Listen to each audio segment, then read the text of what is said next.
Ever wonder how the U.S. dollar became, well, the world's biggest currency, Yeah. like the one everyone uses? It's actually a pretty recent story Mm-hmm. and kind of wild when you get into it. Mm-hmm. We're going to dig into all that, figure out how the dollar got on top, what keeps it there, and most importantly, what it all means for you, wherever you are in the world, because it really does touch everyone. It really does. We've got some, honestly, some pretty fascinating stuff to go over. Yeah. It's a real blend of like financial history, economics. Right. Reads like a thriller in some parts, honestly. It's true. And, it's something that even if you think, oh, global finance, that's boring. Right.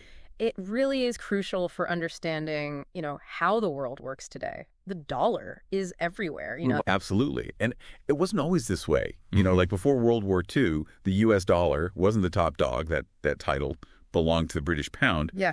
But things change. Global power shifts, and the currency game shifts along with it. Yeah. So our source really digs into this turning point, 1944, the Bretton Woods Agreement. I'm curious to get your take on this.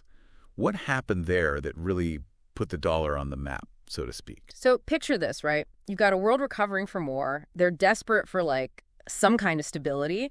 In Bretton Woods, it's like hitting the reset button on the whole global financial system. Okay. The U.S., they came out of the war, relatively strong, and they made this huge promise, which is that they would back their currency, the U.S. dollar, with gold. So every dollar was like an IOU for gold, essentially. Exactly. This is what we call the gold standard. And what it did was it gave other countries this feeling of security because they knew they could take their dollars and they could exchange them for something real, something like universally understood as valuable. So naturally, this made the dollar super attractive for international trade, for finance, everything. Yeah. It's like, if you have a friend who always pays you back. Right. Right. That reliability, Yeah. it builds trust. Exactly. Exactly. And very quickly, that trust is what made the U.S. dollar the world's reserve currency. Okay. Meaning that central banks around the world, they hold a lot of U.S. dollars. Like a lot. Okay, so everyone's jumping on this dollar bandwagon, it sounds like. Right. But our source mentions that there were some cracks in the system. Like on the surface, everything's great, gold standard. But by the late 60s, the U.S. economy was booming, but they'd also printed a lot of dollars, maybe a few too many dollars. It's true. When you have more dollars than you have gold to back it up, people start to get nervous. And some countries started to notice. Yeah. One country in particular decided to test the system. Okay. And they did it in a very, very bold way. Okay. France. What did they do? They sent a warship Yeah. loaded with U.S. dollars to the U.S. coast and said, we want our gold. Wow. A warship. A warship. Talk about making a statement. You're not messing around at that point. No.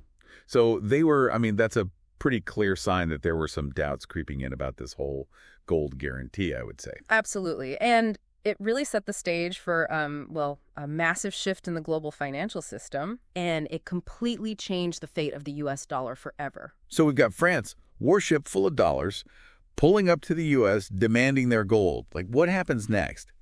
Does the U.S. just say, okay, here's your gold? Well, they could have, but they didn't. Instead, they made a move that, changed everything. Yeah. In 1971, President Nixon, he says, we're done with the gold standard. World-changing decision, our source calls it. And I get that it was big, but explain it to me like I'm 5 years old. What does it actually mean for money to not be backed by gold anymore? Okay, so think of it this way.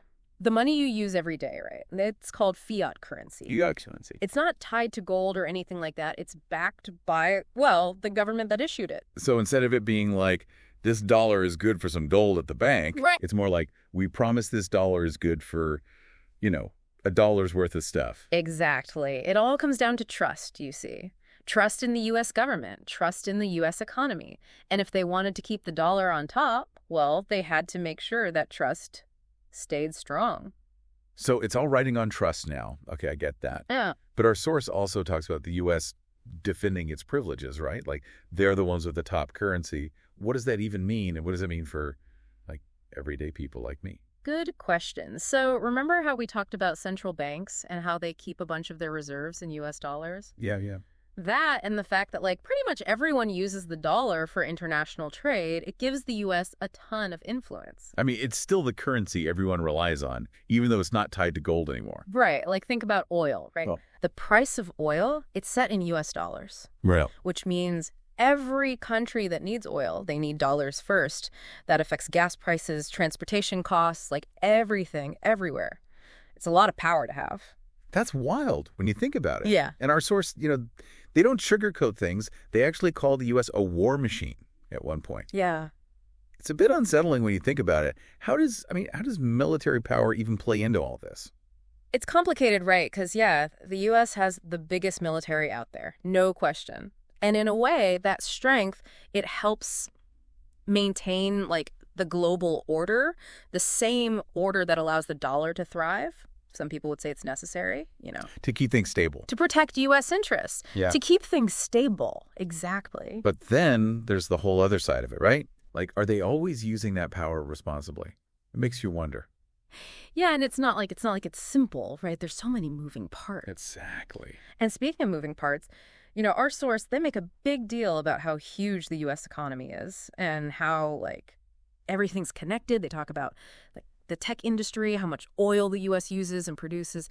It's a lot. So I'm guessing that factors into all of this too, right? Like, the dollar's power. Oh, absolutely. Yeah. You can't have a strong currency without a strong economy.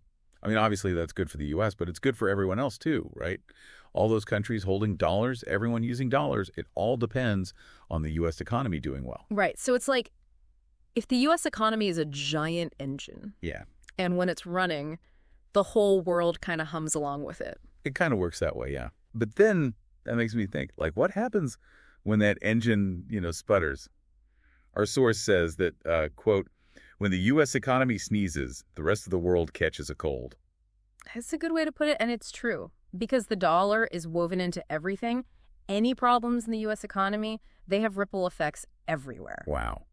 So even though, we're not on the gold standard anymore, it sounds like we're still really connected to the U.S. dollar. I mean, is there any other way, really? Or is this it? Is this the system? It's a big question, and a lot of people are asking it. I mean, some argue that the dollar's dominance, it's not what it used to be. You've got the euro, the yuan, and then you've got these digital currencies popping up too. Right. Like, who knows what's next, honestly. Oh, it's definitely changing, and fast. Yeah.